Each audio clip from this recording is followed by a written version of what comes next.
Aujourd'hui, j'ai le plaisir de vous présenter Flavio Restelli, consultant Blockchain Partners de KPMG. Bonjour Flavio.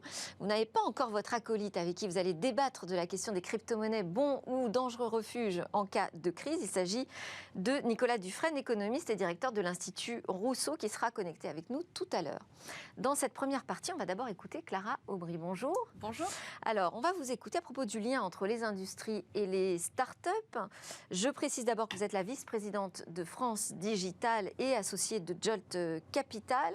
Alors, industrie et start-up, j'ai titré sur cette alliance. Est-ce que c'est une alliance vitale? Mais déjà, peut-être sur la vitesse à laquelle elles vont, toutes les deux, les industries et les start-up. Ce sont deux vitesses absolument opposées. Est-ce que ça peut quand même bien fonctionner ou est-ce qu'il va falloir créer des alliances, mais un peu au forceps? Alors, tout d'abord, peut-être un petit mot sur France Digital. France Digital, la première association européenne qui représente les entreprises innovantes et leurs investisseurs. Et, oui, alors France Digital, on connaît bien, parce qu'hier, on avait Marianne Tordieu qui était là pour ouvrir cette semaine spéciale France Digital, parce qu'on est partenaire. On va y revenir à ces 10 ans de France Digital, mais déjà, abordons cette question de l'industrie. Oui, tout à fait. Donc, on peut opposer ces deux mondes, alors que fondamentalement, l'innovation, elle peut être industrielle. À France Digital, nous avons des membres que vous connaissez tous qui facilitent la mobilité, le covoiturage, l'achat de téléphones recyclés. Mais nous avons également des drones qui surveillent des zones industrielles. Nous avons également du recyclage, de la cybersécurité, je vais y arriver, des sociétés qui vont parvenir à faire économiser l'énergie au niveau des bâtiments. Nous avons ce sont des start-up en fait industrielles, donc qui travaillent pour l'industrie. Exactement. En réalité, l'innovation n'a pas à être opposée à l'industrie. Au contraire, l'industrie est d'ailleurs la part de la société qui crée le plus de brevets. Et le brevet, si ce n'est pas la quintessence de l'innovation, j'ai envie de dire qu'est-ce que c'est. Et donc, typiquement, l'industrie automobile va créer de l'innovation et amener des brevets. Et peut-être, je reviendrai sur la définition de l'industrie.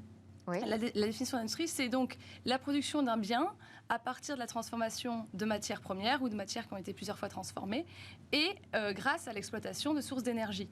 Donc c'est bien là que l'on crée de la valeur ajoutée, que l'on va créer de la vraie innovation. Et donc je trouve que c'est intéressant de revenir quand même à la source de la sémantique. Bon alors, on n'oppose pas les deux mondes. On voit chez France Digital, vous voyez des start-up industrielles, mais est-ce qu'elles sont nombreuses ? Quelle est la part aujourd'hui de ce qu'on pourrait appeler donc les deep tech dans l'écosystème start-up français? Alors c'est un peu difficile de donner un chiffre précis. Je dirais que dans les sociétés deep tech, 40% sont industriels. Donc en réalité, on voit quand même qu'il y a le monde de l'industrie innove et on pourra y revenir là-dessus. Et après, oui, c'est un petit peu difficile de donner un chiffre. C'est pas l'image qu'on a de la French Tech quand on découvre même les licornes. À chaque fois, on se dit bon, on n'est toujours pas dans la deep tech. Alors, il faut casser ça commence, mais on est qu'au début, j'ai l'impression.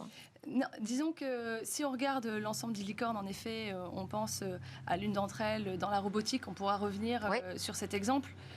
Mais il y a d'autres sociétés qui grossissent énormément, très rapidement, et qui vont peut-être pas être des licornes, qui vont peut-être être des rhinocéros, en tout cas qui seront bien résilients et qui vont créer des capacités de production, des usines. Donc c'est vrai qu'on va être l'innovation. Donc la deep tech, c'est vraiment une transformation profonde de l'existant. Et c'est vrai qu'à l'heure où on est aujourd'hui, on peut se dire que la transformation se fera par le numérique, mais également par la matière.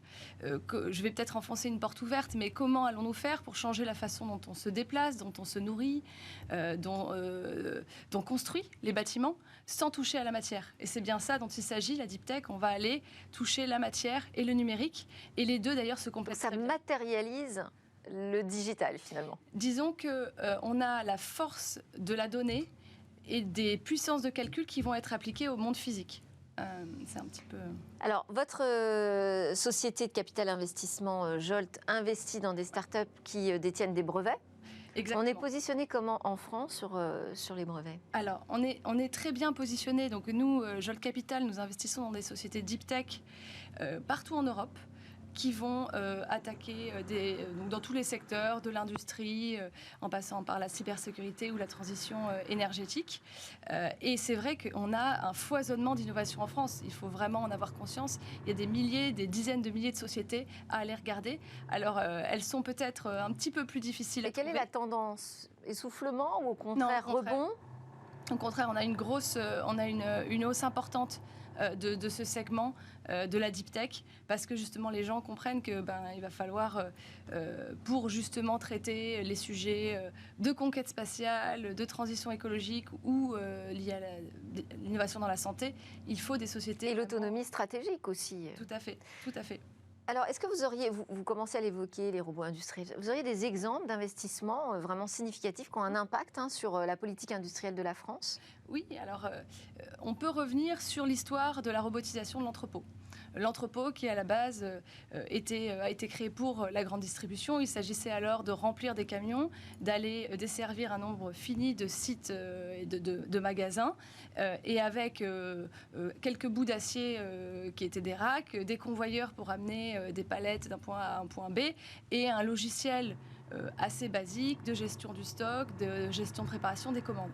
Aujourd'hui, avec l'arrivée du e-commerce, on a toute une autre forme de complexité à gérer pour des petites commandes avec une multitude de références, quelquefois des stocks plus limités.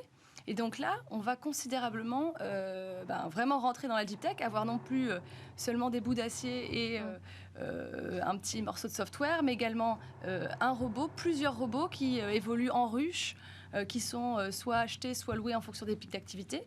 Et par-dessus ça, on va avoir une couche de données qui va nous permettre de gérer, justement de prévenir les activités, de gérer les risques, et toute une couche d'algorithmie qui va permettre à cet entrepôt de fonctionner.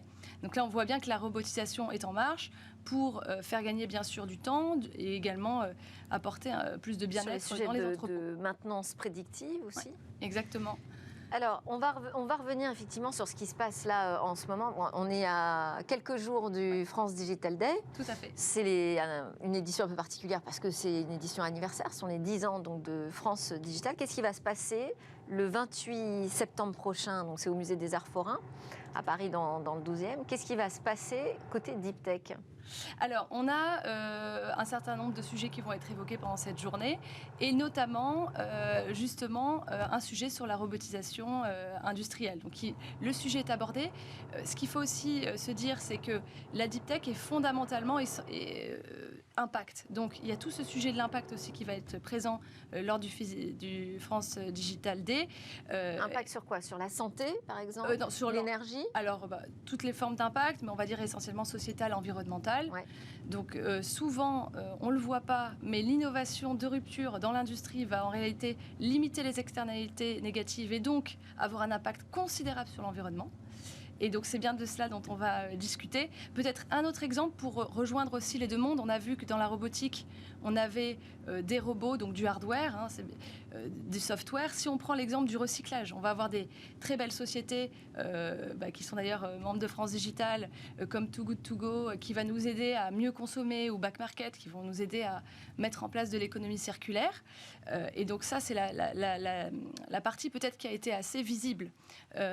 Il y a également, derrière tout ça, quand on parle recyclage, on parle de destruction de produits, d'enfouissement, de logistique. Et tout ça, ça va être plutôt attrait à la deep tech. Et donc, dans l'émission de France Digital, ce qu'on évoquait avec Marianne Tordieu de manière générale, l'émission pour les 10 prochaines années, sur ce sujet précisément des startups industrielles, qu'est-ce que France Digital va pouvoir faire pour accélérer ? Alors, toujours pareil, pour créer des champions du numérique et des champions de l'innovation industrielle, il faut 3 choses: des talents, un fondateur, une équipe, du capital. Et donc, c'est là où France Digital intervient. Et les talents, on en manque ou on ne sait pas les attirer? Alors, les talents, je pense qu'on n'en manque pas. On a quand même un sujet sur la deep tech de niveau des mathématiques qu'il va falloir maintenir, parce qu'on lit partout que, dans notre pays en tout cas, le niveau malheureusement baisse. Ça, je pense que c'est un enjeu. Néanmoins, l'Europe forme plus d'ingénieurs chaque année que les États-Unis. Donc, on a une ressource qui est là pour innover. Et il faut, ce qui est assez singulier autour de la deep tech, c'est qu'il faut adjoindre plusieurs compétences, hein, des entrepreneurs, des scientifiques, des ingénieurs, et mettre tout le monde autour de la table pour créer des beaux projets. Merci beaucoup Clara Audry de France Digital. C'est l'heure dans Smart Tech de notre talk où on va parler des crypto-monnaies, refuge ou non pendant la crise.